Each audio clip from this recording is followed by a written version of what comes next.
in Christ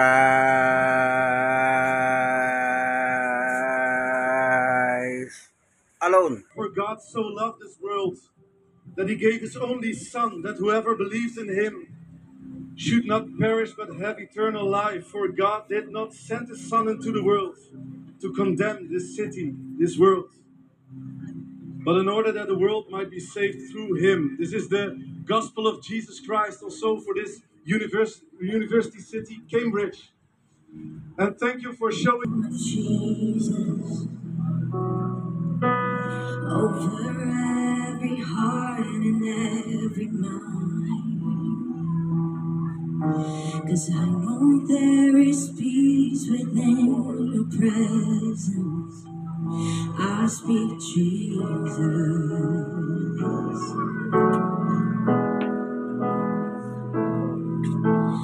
I just want to speak the name of Jesus till every dark addiction starts to break,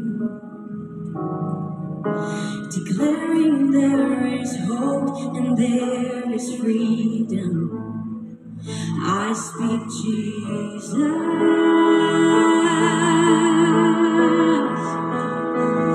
Your name is power. Your name is healing. Your name is life.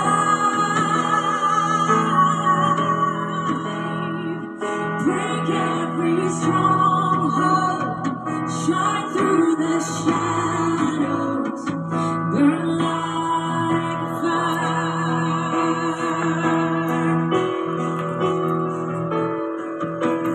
I just want to speak the name of Jesus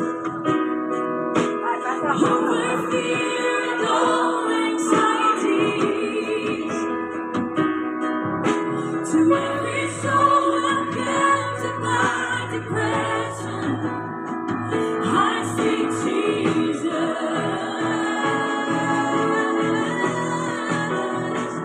Your name is power. Your name is healing. Your name is love. You break every stronghold. Break every stronghold. You shine through the shadows. Burn like a fire. Your name is power. Your name is healing. Your name is life. We break every stronghold. Break every stronghold. Shine through the shadows. Burn like fire. Come on, let's sing, shout Jesus. Shout Jesus from the line. Let's sing it together. Come on. Jesus in the streets. Jesus in the darkness over every enemy. Yes, for my family, I speak the holy name, Jesus.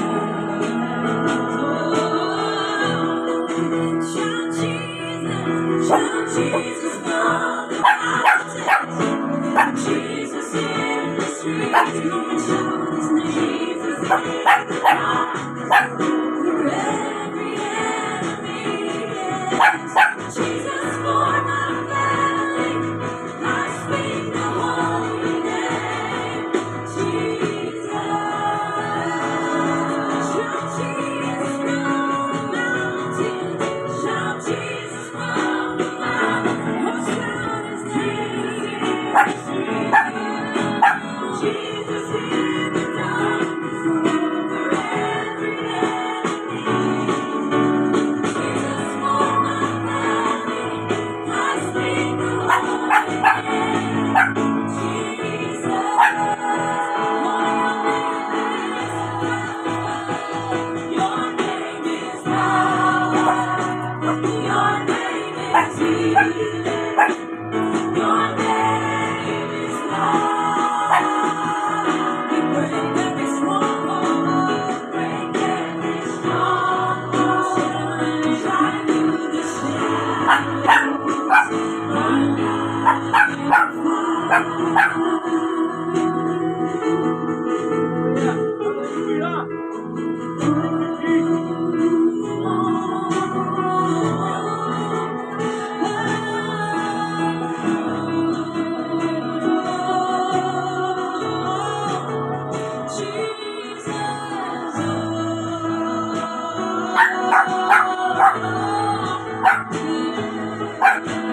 We sing, we sing,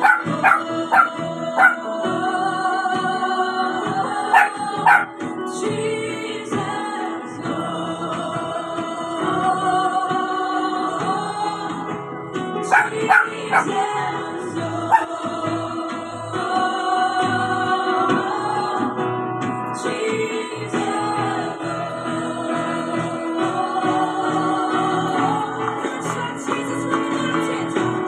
Jesus from the mountains, Jesus in the streets, come and shout His name. Jesus in the darkness, every enemy. Jesus for my family, I speak the holy name. Jesus, shout Jesus from the mountains, Jesus in the streets, Jesus in the darkness, every enemy. Jesus for my family, I speak the holy name. Jesus,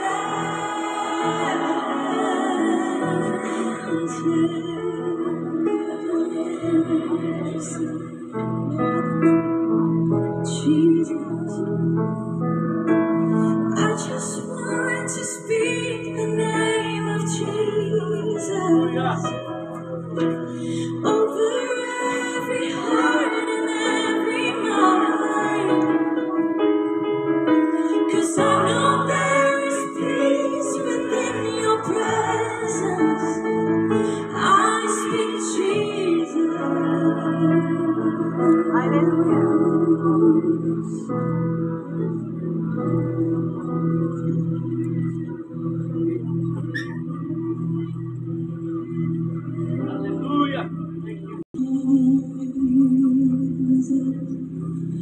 Look for it is wonderful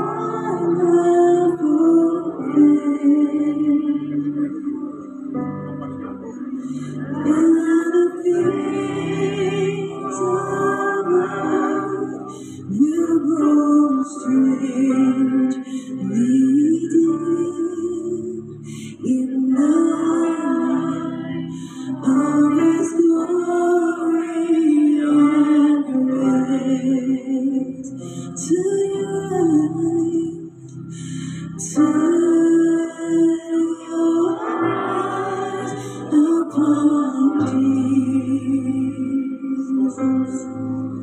Look for His wonderful things. And things of earth will strangely dim in the light of His glory and grace. One more time, turn your eyes upon Jesus. Oh, sing, turn your eyes upon Jesus. Look for His wonderful things.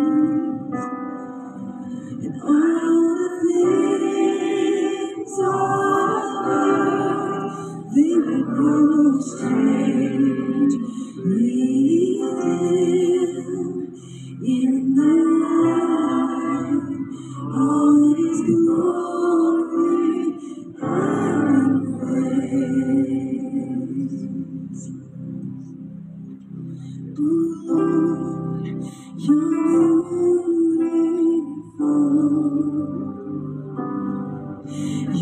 face is all I see.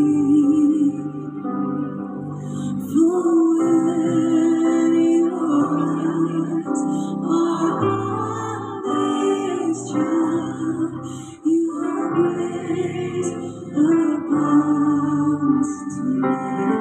Sing it again, all together. Oh Lord, you're beautiful. Your beautiful face, your face is all I see. And when your eyes are on this child, your grace abounds to me. I wanna take. I want to take your word and shine it all around. First, let me just to leave you alone.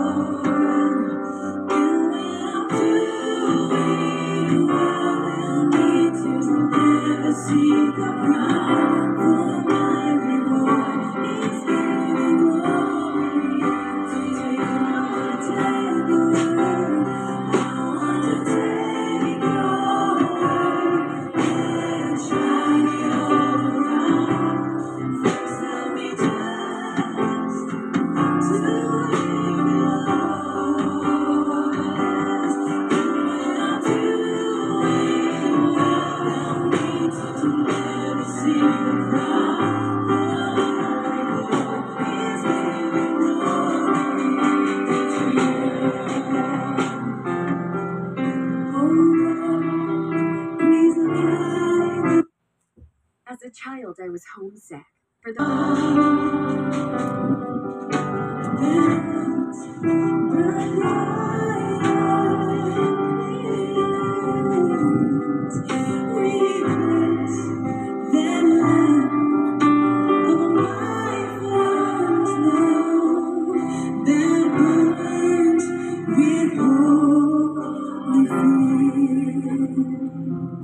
I want to take your word and shine all around. But first, help me just to live in your word. And when I'm doing well, I need to never see that cry. For my reward is giving glory to you. Oh Lord, you're beautiful. And your face is all I see. For when your eyes are on this child, your grace abounds to me. Thank you, Jesus. Thank you, Jesus. Thank you for your grace and mercy. Thank you for your mercy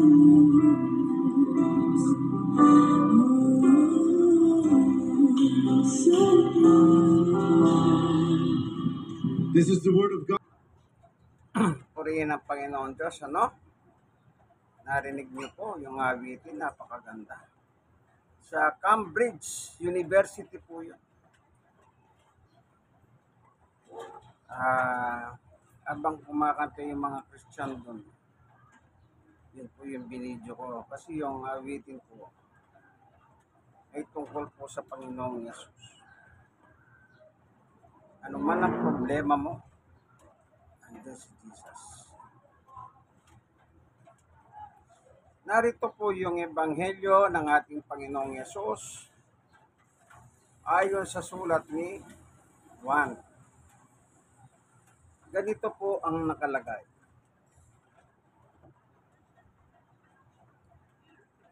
1:3. Ito po, babasahin ko, no? 16. Sapagkat gayon na lamang ang pag-ibig ng Diyos sa sangkatauhan. Tayong mga tao po yung sangkatauhan na tinutukoy dito. Mga tao.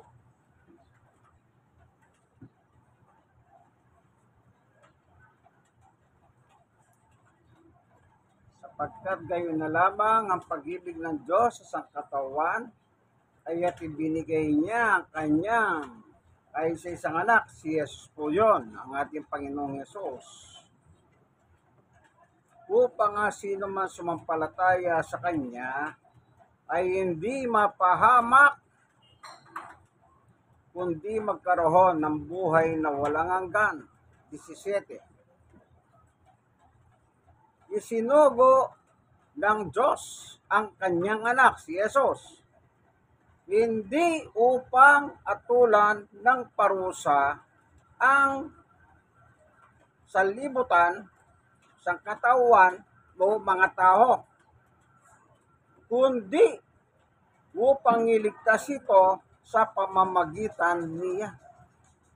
Yan. Isinugo ng Diyos ang kanyang anak na si Jesus, hindi upang atulan tayong mga tao. Sa kabila ng makasalanan tayo, karapat dapat tayong atulan ng parusa. Pero mahal nga tayo ng Diyos, kaya nga ang title ay sapagkat gayon na lamang ang pag-ibig ng Diyos sa sangkatauhan, sa libutan o mga tao. Kaya ibinigay si Jesus. Ibinigay si Jesus. Hindi yung Jesus na tao, kundi yung anak ng Diyos na buhay. Amen. Anong purpose? Sumampalataya sa Kanya. Yun na nakasulat. Sampalatayanan natin ang anak ng Diyos. Pag sinabing anak ng Diyos, hindi anak ng tao yan. Kaya hindi tao yan. Anak ng Diyos yan. Kung ipipilit mong tao si Jesus lalabas, tao rin ng Diyos. Tao rin ng Diyos kung ipipilit mong gusto mo. Pero hindi nga po gano'n ang Biblia, ang Ebanghelyo.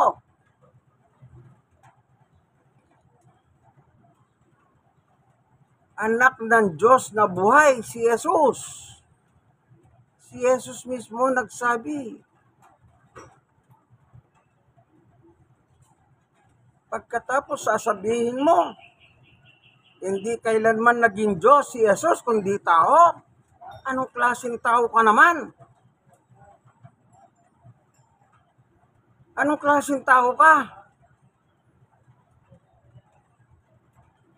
Ginagamit niyo yung pangalan ni Jesus pero hindi kayo naniniwala kay Jesus ay Diyos siya. Anak siya ng Diyos, kaibigan. So maliwanag po si Jesus ay anak ng Diyos. Pag anak ng Diyos, kagaya niya, Diyos din. Hindi galing sa similya ng lalaki at babae ang Jesus na ito.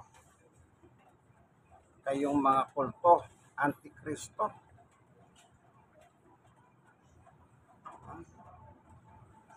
Sapagkat walang tala sa Biblia na naganimon si Maria at Jose at ang naging bunga si Jesus. Yun ang tao. Pero si Jesus hindi siya mula sa laman at dugo ng tao.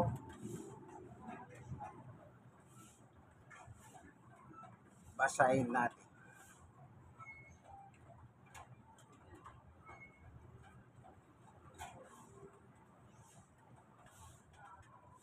Dito, Hebreo.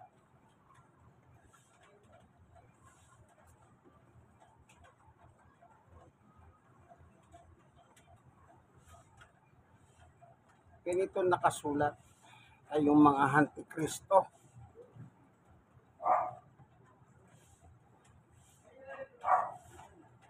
Sa Hebreo 2:14. Dahil sa ang mga anak na tinutukoy niya ay taho.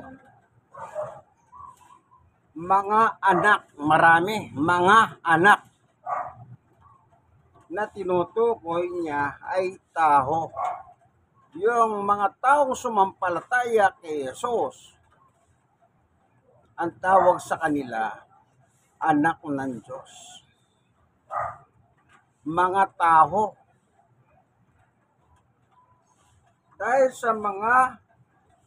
Dahil sa ang mga anak na tinutukoy niya ay tao, naging tao rin si Jesus. Naging tao. So, hindi siya tao.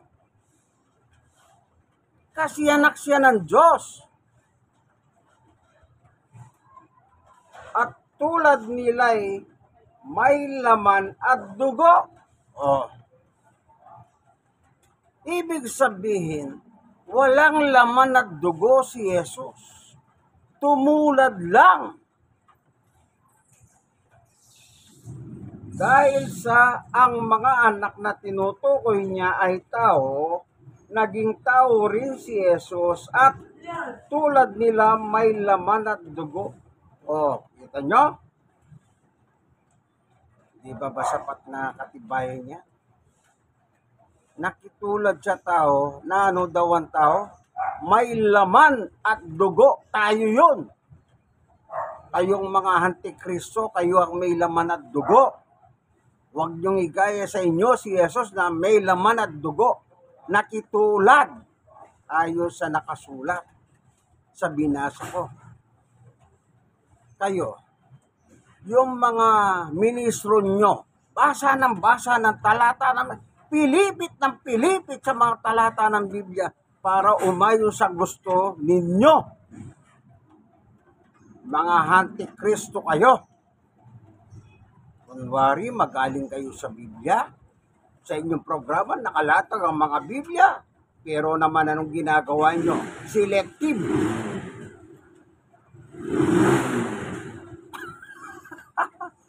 Mga kulto. Pinagyayabang nyo po sa inyong social media. Ang likas na kalagayan ng ating Panginoong Yesus ay tao.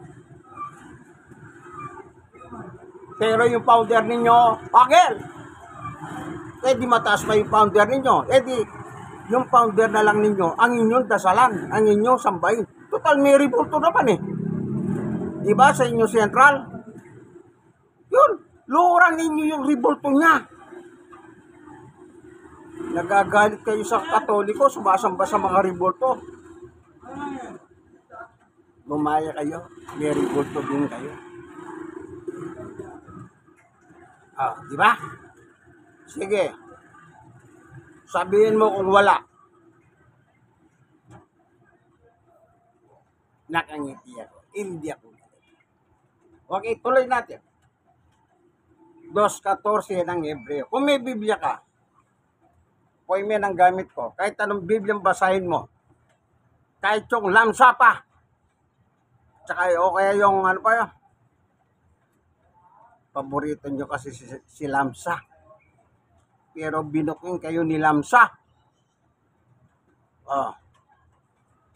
Kapag aanapin yung salitang Iglesia ni Cristo, pupunta kayo kaagad kay Lamsa.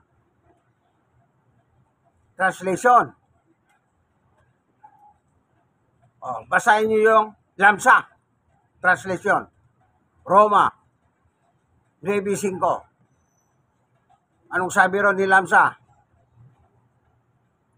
Si Jesus ay Diyos. Mula sa lahi ng mga Hudyo sa Patriarka. Yan. Bilib na bilib kayo sa Kanya. Siya rin ang nag-booking sa inyo. Ay yung mga Lamsador. Believer ni Lamsador. takbo ka agad sa lamsa. Iglesia ni Cristo, ayon sa lamsa. O sige, basahin mo yung 9:5. Ayon sa lamsa. O, anong sabi ni lamsa? Si Jesus, Diyos. O, diyari ka. Ay yung mga antikristo. Tuloy.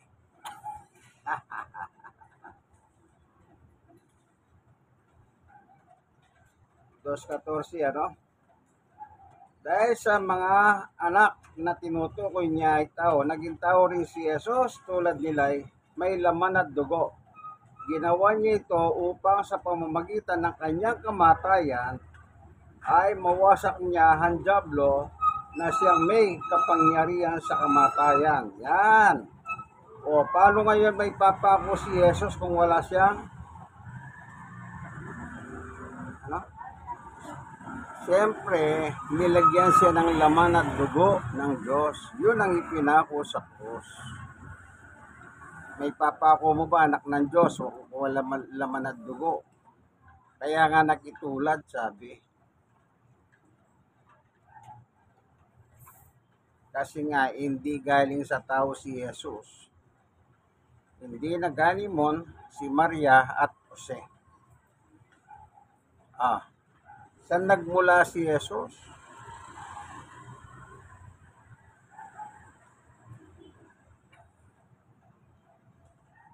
Saan nagmula?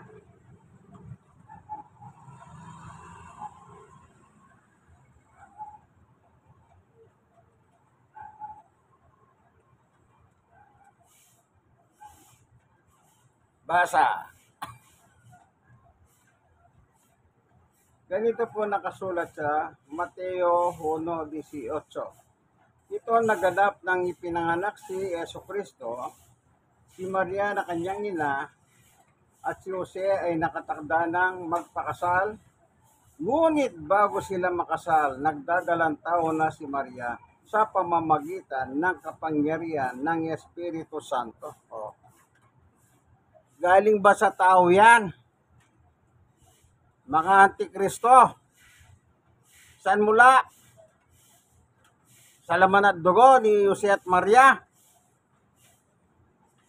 Palibasa, wala kayong alam sa Biblia. Basa kayo ng basa, pero ang totoo, wala naman kayong pag-unawa.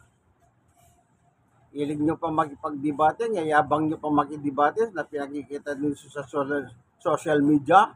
Pero ang totoo, puro kayo butata. Buti pa yung mga dinidebate ninyo, si Jesus ay Diyos sa kanila. Kayo, anghel ang inyong founder, pero si Jesus tao. Di mataas pa yung founder ninyo. Hindi ba ka naman kayo mga antikristo? Diba nakalagay? Ulitin ko nga para maliwanagan. Tanggalan yung tutulin nyo sa leeg, sa tenga. Ito ang naganap ng ipinanganak si Jesucristo. Si Maria na kanyang ina at si Jose ay nakatakda ng magpakasal. Ngunit bago sila makasal, nagdadalang tao na si Jesus, na si Maria, sa pamamagitan ng kapangyarihan ng Espiritu Santo. Ngayon, ang katwiran ninyo, nagdadalang tao, di tao ang dala. Hindi naman sinabi nagdadalang Diyos.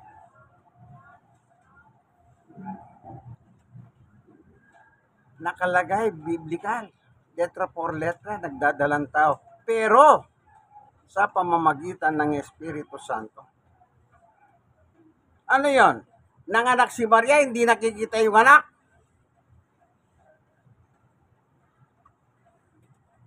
Nilagyan siya ng laman at dugo ng Diyos para maipako sa cross, para matubos ang ating mga kasalanan. At kayong mga antikristo, hindi kayo kasali dyan.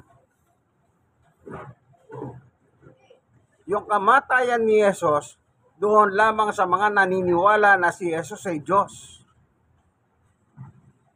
Pero kayong mga antikristo, hindi kayo kasali sa pagtubos ni Jesus. Unless, kung maniwala ka itakwil mo na ang doktrina ninyo na hindi Diyos kailanman si Jesus kundi tao na tagapamagitan. Oo, tagapamagitan talaga siya. Totoo yan. Pero hindi siya tao. Nakitulad sa tao na may, ano ang tao? May laman at dugo. Yun ang tinularan niya para may pako siya sa ibabaw ng krus. Kung wala siyang laman at dugo na binigay ng Diyos, may papako mo ba yan? Eto. Punta tayo sa Hebreo. Meron ba laman at dugo talaga si Jesus?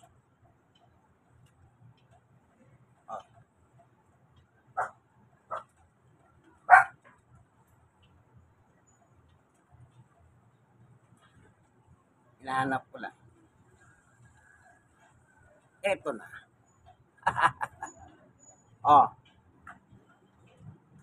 Hebreo 10:5-6.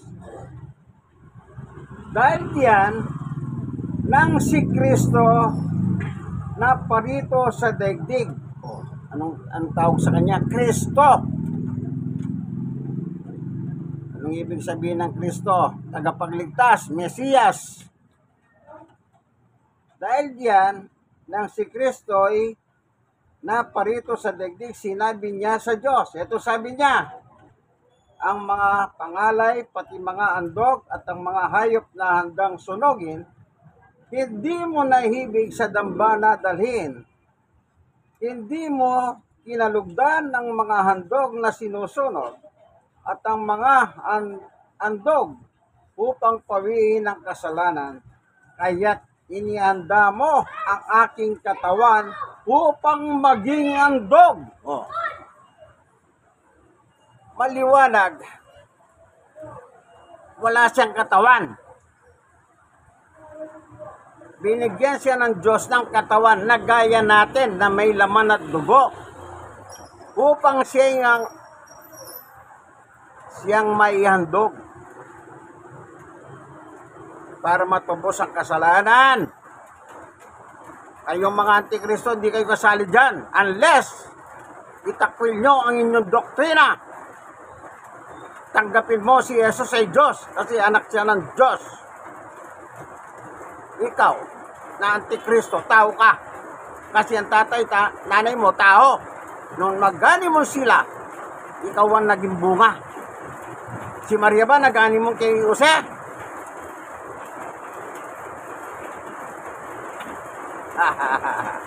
Tandaan mo, kaibigan, baka akala nyo. Sa bagay, ang sabi ninyo, malabo talagang inyong turo at aral. Mga kulto kasi kayo. Tanungin mo sila, ligtas na ba kayo? Ang sagot, hindi namin alam yan. Malalaman namin yan pagkamatay namin. Alam mo pa ba kung patay ka na? Hindi ba kayo mga sandamakmak na alagad ni Satanas? Mga demonyo? Sukat ba naman sasabihin? Ako may tinanong ako nun eh. Isang diakono. Umitik pa na sigarilyo. Habang sumasagot. Ang tanong ko po sa kanya ganito. Ligtas ka na ba? Sagot niya, hindi namin maalam yan. Malalaman namin yan pagkamatay namin. Ang sagot ko sa kanya, huli. Sige, pag namatay ka, balikan mo ko ha. Sabihin mo kung nasaan ka. Kung nasa impyerno ka o nasa langit ka. Isipin mo, si Jesus na pinaniniwalahan ko, in Christ alone, tagapagligtas sa kanila. Binaba ang pangalan ni Jesus. Ang itinaas ninyo, yung founder ninyong patagal ng patay.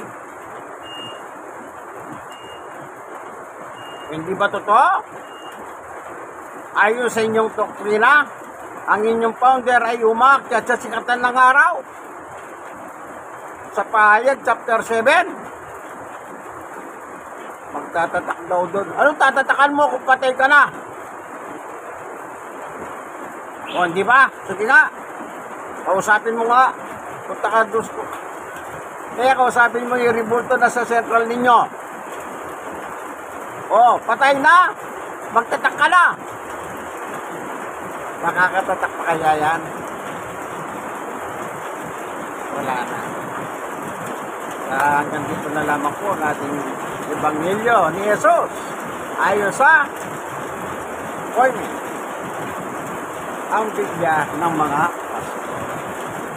Panginoon Diyos, salamat po sa katuruan na binigay sa amin sa pagkakataon nito.